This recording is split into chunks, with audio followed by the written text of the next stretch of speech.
Hello friends and welcome back to our YouTube channel. तो आ चुके हैं एक और नई वीडियो के साथ। तो इस वीडियो में हम डिस्कस करेंगे बैनर रबर मैट के बारे में, जिसमें कि हम डिस्कस करने वाले हैं type of material, type of mat, उसका साइज़ कितना होना चाहिए, उसकी थिकनेस कितनी होनी चाहिए, आल्सो उसकी आईआर वैल्यू जो कि काफ़ी इम्पोर्टेंट है, एंड लीकेज करंट। उसी के साथ हम जानेंगे dielectric strength, AC proof voltage कितने होने चाहिए, उसकी लाइफ साइकिल कितनी होती है, एंड उसकी टेस्टिंग, एंड अब ये भी जानेंगे कि कहाँ से परचेस करना चाहिए एंड उसका मेंटेनेंस कैसे करेंगे।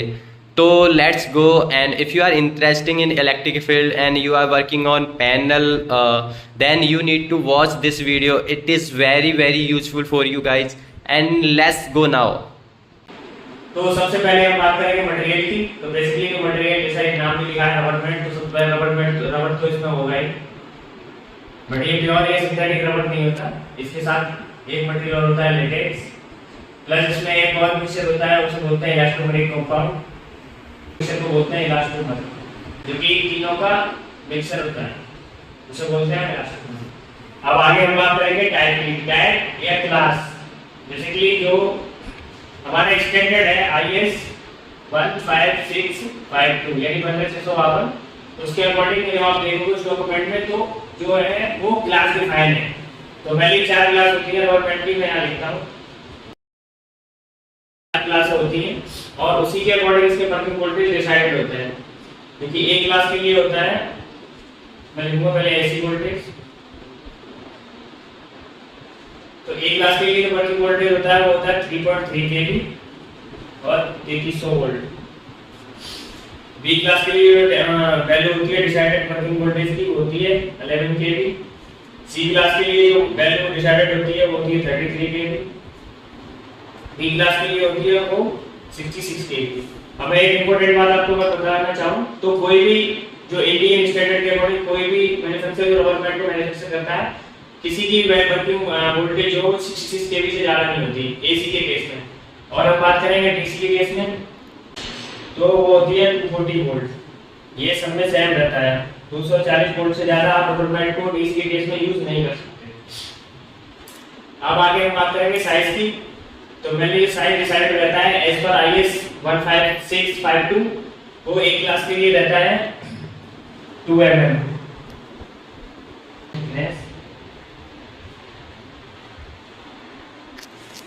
ये रहती है 2 mm, और बी क्लास के लिए रहती है 2.5 mm, और सी क्लास के लिए रहती है 3 mm, और डी क्लास के लिए रहती है 3.5 mm। ये बेसिकली थिकनेस थी, जो मैंने ये वाला पॉइंट कवर किया था। साइज बेसिकली इसका स्टैंडर्ड आता है 1x5 मीटर, और ये अलग अलग साइज में भी आती है 1x3 मीटर, 1x2 मीटर। आप मैन्युफैक्चरर के द्वारा और भी ले सकते हैं, और अपने साइज के अपना साइज कस्टमाइज करके कहीं के सामने आप डाल सकते हैं। अब आगे बात करेंगे हम आईआर वैल्यू की। अगर आईआर वैल्यू की बात करें तो अगर 500 वोल्ट डीसी यूज कर रहे हैं उसको टेस्ट करने के लिए आईआर वैल्यू को, तो उसकी वैल्यू जो है वो 10 लाख होनी चाहिए। और अगर हम 5000 वोल्ट डीसी से यूज कर रहे हैं उसको टेस्ट करने के लिए आईआर वैल्यू, तो उसका 1 लाख होना चाहिए मेगा ओम। आगे हम बात करें, आईआर वैल्यू हो गया, आगे हम बात करेंगे लीकेज करंट की। तो as per IS standard 15652 10 micro ampere से ज्यादा लीकेज करंट नहीं होना चाहिए। ये भी टेस्ट करके देता है मैन्युफैक्चरर। अगर इससे ज्यादा वैल्यू आ रही है तो फिर वो रबर बैंड है वो फेल होगा। आगे हम बात करेंगे डाइलेक्ट्रिक स्ट्रेंथ की। तो डाइलेक्ट्रिक स्ट्रेंथ और एसी प्रूफ वोल्टेज, बेसिकली ये दो लगभग सिमिलर टर्म होते हैं, तो मैं दोनों की बात करता हूं। तो थोड़ी जगह बना लेते हैं। डाइलेक्ट्रिक स्ट्रेंथ में हम एक प्रॉपर सिस्टमैटिक अरेंजमेंट बनाते हैं, जिसमें रबर बैंड रहता है हमारा, और इधर इलेक्ट्रोड रहते हैं, और इधर मास्किंग टेप सा लगा रहता है, मतलब जो कि फ्लैश ऊपर अगर हो तो साइड से ना हो, और हम वोल्टेज इसमें बढ़ाते जाते हैं। तो एक रेटिंग आती है, उसके बाद हमारी जो रबर बैंड है वो पंचर हो जाती है, यानी कि वो मतलब अपना काम करना बंद कर देगी। उसके बाद मतलब वो ये तो ब्रेकडाउन हो जाता है उसका मतलब। तो उसके लिए वोल्टेज डिसाइड करते हैं, तो मैं लिखता हूँ डाइलेक्ट्रिक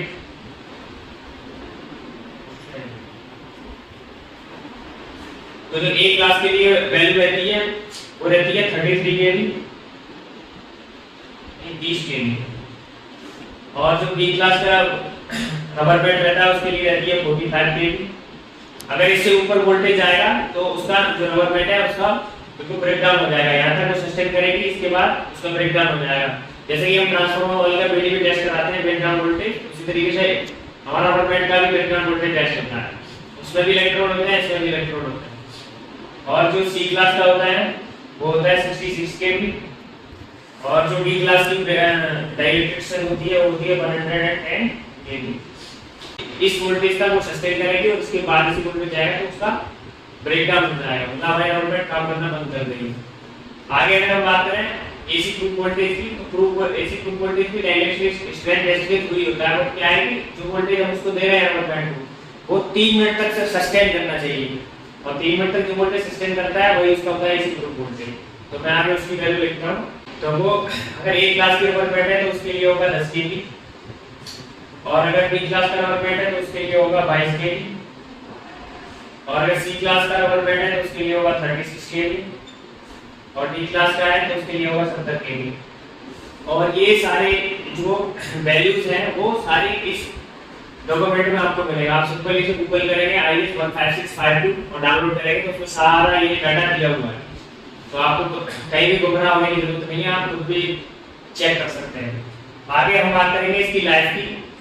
तो कोई भी मैन्युफैक्चरर जो रबर बैंड को बनाता है वो उससे 10 to 15 ईयर्स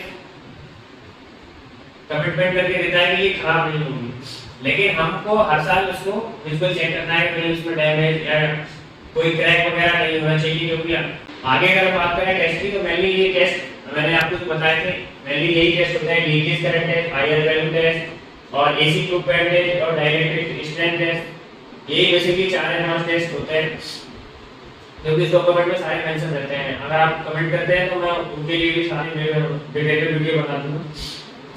अब आगे अगर हम बात करें तो हाउ टू परचेज, मान लो हमें अपने पैनल के लिए रबर बैंड खरीदना है तो हम किस बेस पे खरीदेंगे। अगर आपको रबर बैंड परचेज करनी है तो सबसे पहले तो आपको देखना है कि हमारा वर्किंग वोल्टेज कितना है, उसके अकॉर्डिंग आपकी क्लास डिसाइड हो जाएगी, यानी कि टाइप या क्लास। तीसरे नंबर पे आपको याद रखना है उसका मैन्युफैक्चरर। चौथे नंबर पे आपको डिसाइड करना उसका साइज, और 5वें नंबर पे सबसे इम्पोर्टेंट बात उस पे ISI मार्क होना चाहिए, IS 15652। और कंपनी जब रबर बैंड को बनाती है तो वो लॉट नंबर भी डिसाइड करती है, लॉट नंबर या बैच नंबर। तो ये सारी चीजें जब आप रबर बैंड खरीदना है तो आप उसको मैन्युफैक्चरर को बताएंगे, और जब वो रबर बैंड आपके पास आ जाएगी तो आप उसको चेक करेंगे। बेसिकली जब आप साइज को देखेंगे तो साइज में 10 to 15% टॉलरेंस भी रहता है। मान लो अगर 2 mm की बैंड है क्योंकि एक क्लास के लिए मैंने डिसाइडेड रहती है, तो उसमें 10 to 50% टॉलरेंस भी रहेगा, मतलब वो कम ज़्यादा हो सकती है। जब आप बर्निंग से मापेंगे तो लगभग थोड़ा कम या ज़्यादा निकलेगा। और रही बात है इसके मेंटेनेंस की, तो बेसिकली इसका मेंटेनेंस डिसाइडेड नहीं होता पार्टिकुलर, बस आपको हर साल उसको विजुअली चेक करना है कि इसमें क्रैक कोई डैमेज वगैरह तो नहीं आया। और दूसरी सबसे बड़ी बात कि आपको उस पर कोई हॉट वर्क या फिर कोई ऐसा काम नहीं करना जिससे उसमें क्रैक या फिर डैमेज आ जाए। और अगर इस पे कई पेंट वगैरह की अगर चीजें पड़ जाते हैं तो आपको उसको इमीडिएट साफ करना है। ये बेसिकली मेंटेनेंस टिप्स थे जो कि हमारे गवर्नमेंट के साथ फॉलो करने चाहिए। ये थी कुछ महत्वपूर्ण जो इम्पोर्टेंट जानकारी अबाउट पैनल रबर मैट, जो कि आप एक अच्छी एंड रिलायबल मैट खरीद सकते हो मार्केट से by considering this values of thickness, IR leakage and others. And that video is very detailed video and you can't find on YouTube and somewhere else. Guys video को like कीजिए and हो सके तो अपने जो electrical के दोस्त हैं उनके साथ शेयर कीजिए एंड चैनल को सब्सक्राइब करना मत भूलना। मिलते हैं किसी एक और न्यू वीडियो के साथ जिसमें कि हम कुछ और एक्सप्लेन करेंगे अबाउट इलेक्ट्रिकल सिस्टम। तो हमारे साथ बने रहिए इसी चैनल पे and thank you so much for watching this video.